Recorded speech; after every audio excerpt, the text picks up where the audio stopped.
Kwa kuwa kila mwaka siku ya vimondo duniani tulikuwa tunafanya sherehe pale kwenye eneo la Kimondo kwa muda wa siku 3 kwa ajili ya kukitangaza na kutangaza utalii, lakini huduma hii ilisitishwa karibu miaka 3-4 iliyopita.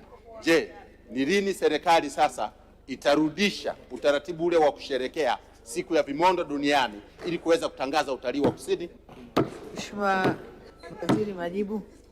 Asante sana Mheshimiwa Mwenyekiti, naomba kujibu maswali mawili ya nyongeza Mheshimiwa Asunga kama ifuatavyo.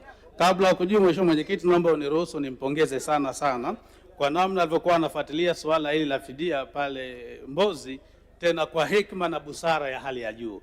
Hongera sana Mheshimiwa. Mheshimiwa Mwenyekiti, mara tu baada ya mkutano huu wa Bunge nitaambatana na Mheshimiwa mbunge tuende kutoa taarifa rasmi kwa wananchi wetu kwamba eneo hili sasa ni halali kutumia zile ambazo wamezuiliwa, na tuwe pamoja katika kuendeleza urithi wetu ule wa Kimondo kile pale. Lakini swala la pili, Mheshimiwa Mwenyekiti, ni kweli alichosema Mheshimiwa mbunge kwamba tuko na maadhimisho ya kila mwaka, mara nyingi ni tarehe 30 Juni.